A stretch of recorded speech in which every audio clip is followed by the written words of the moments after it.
Hey there, ladies and gentlemen, Bookable Bard here, bringing you part 6 of the strategy guide / road around 35. So to start it out, we're going to put our claymore there because in the last video, one of my claymores got destroyed when it was on top of the bus, because the zombie jumped up there for no reason whatsoever. Anyways, so yeah, that's gone. So we want to get back up to 10 because it's a good thing to do to have all those claymores there, you know, just in case you ever need them. I explained a lot about that in my loadout video. And yeah, so for this video we are going to be talking a lot about the map and like the transit map for Black Ops 2 and what to do in maps that you have never played before. Hint, hint, Die Rise coming out January 29th. Super excited. So anyways, yeah, we're going to be talking about the maps. But before we talk about the maps, I am going to be talking about the zombie shield right here, because the zombie shield saves me twice in this video.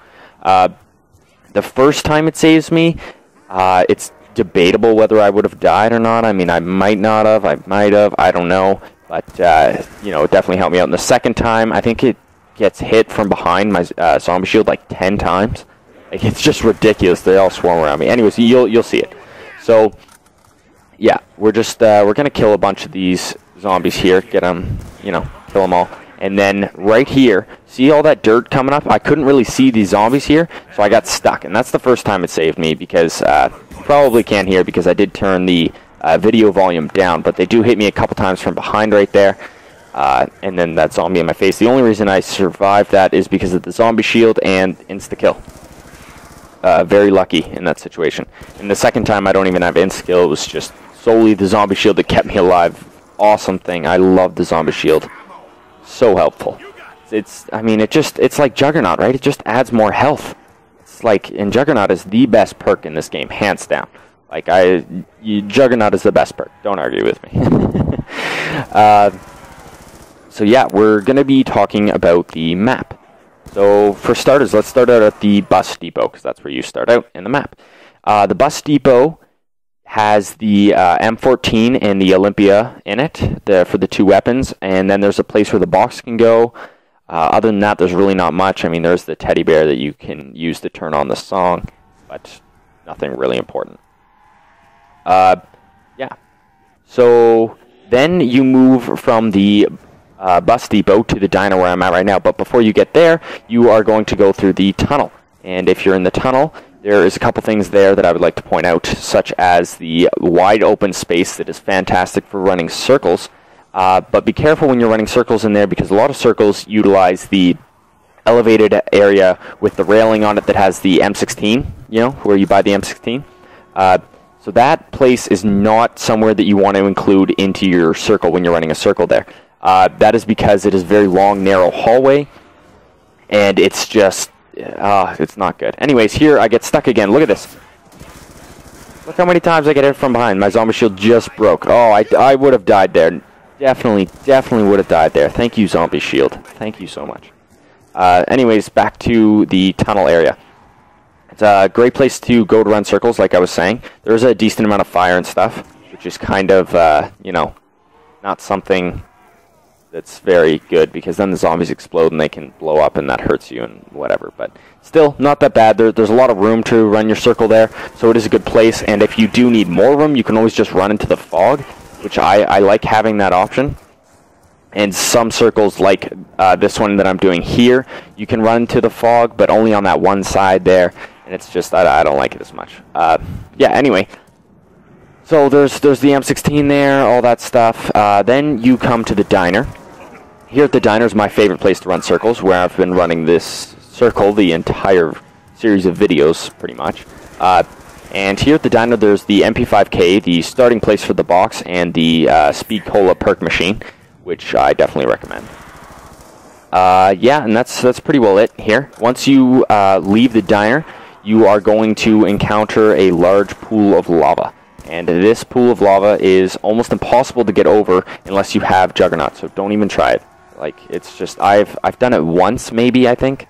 Like, I doubt I've even done it once, to be completely honest. Like, it is very difficult to do. I can never get over it. That's it right there, actually. And then, what I'm showing here is how to run through the fog. with the denizens jumping at you, and you can let them get on your head, but then you have to hit them twice. So I find the fastest way to do it is to spin around like that, and then when you're halfway through your spin, just punch out, and I'll show it one more time here, just like that, and then you kill the denizen before it even jumps on your head. So yeah, right there, I'm just, I cut out that part of the video because I think it's about a half an hour of me trying to get the hammer. I went through about 7 boxes, and, well, you can calculate how much money I went through. I'm down to like 95 there or whatever, and I was up to at 128,000. So I went through quite a bit of money trying to get the hammer, but I eventually got it, upgrade both my weapons and all that stuff, and now I'm just ready to tank on these zombies. So while I'm doing that, I'm going to go back to talking about the map. So when you are going from the diner to the farm, you encounter, the first thing you encounter is the big lava pool, like I was saying there, and don't try to get over it unless you have Juggernaut. I mean, it's possible with stamina up. And if you get lucky without the denizens jumping on your head, but I mean, don't risk it. Just go by Jug. Yeah. So then, once you get over the lava pool, you come to a intersection, and you can take a left here and go straight to the town if you didn't know, or you can continue going straight along the bus route, and that will take you to the farm.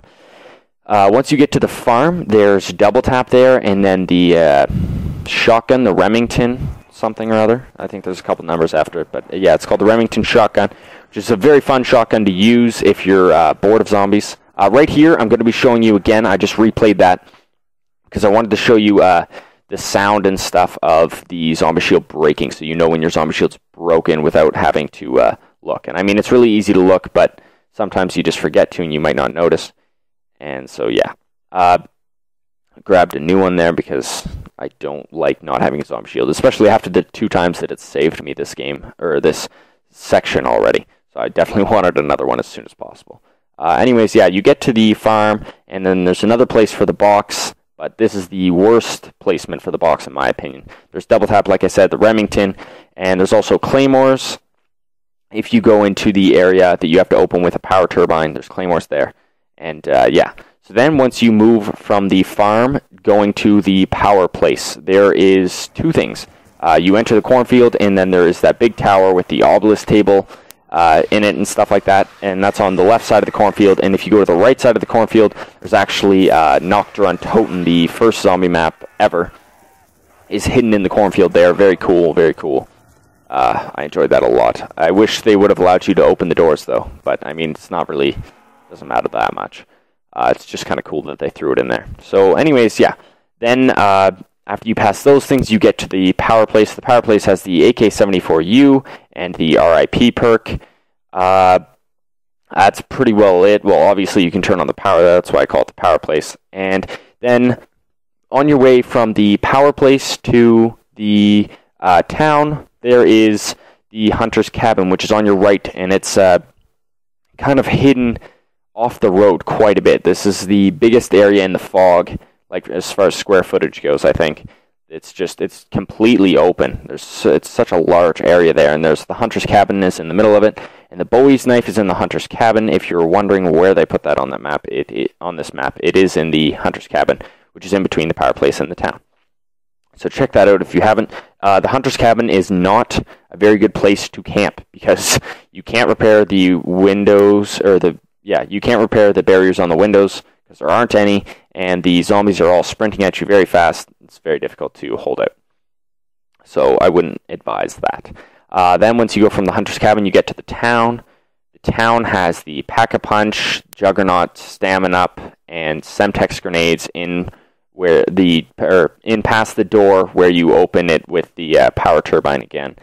And then once you go from the town, you're headed back to the bus depot, the original spot, and yeah, that's pretty well it. I'll talk a little bit more about that in a second, but right here I'm chucking all these monkeys, and just look at all these zombies not going for the monkeys at all. They're still coming for me, so don't rely on monkeys too much, because, like, look at this. The monkeys are still out. And then they blow up, and these zombies are still on me. So if you chuck a monkey, don't instantly just turn away and expect all the zombies to instantly, just like that, turn around and, you know, be running towards the monkey. Because a lot of the times they just don't run for it at all. And it's really annoying, but it is what it is, you know? So it's something you gotta watch for. Like, it's just ridiculous. They don't even go for it. Like, it's, whatever. Alright, so we're getting to the end of this video here, and I didn't really get to talk about what I said I was going to talk about, about new maps and stuff, you know, what to do in maps that you haven't really ever played before. So I'll talk about that in part 7. Check it out. It'll be up as soon as possible. Hopefully today, actually. I didn't get to go to school today because it snowed a lot where I'm at, and the roads were pretty dangerous. So I decided to stay home, and I was like, hey, I'll put out a couple videos because I've got all day and I can't leave the house, so why not? So yeah, that's what I did. Anyways, yeah, drawing near the end of the video. Check out part 7. Hopefully that'll help you when Die Rise comes out. I will have footage of Die Rise out the day it comes out, which is January 29th. Check it out. It's going to be awesome. Alright, I'm Bookable Bard, and I'm out. Thanks for watching.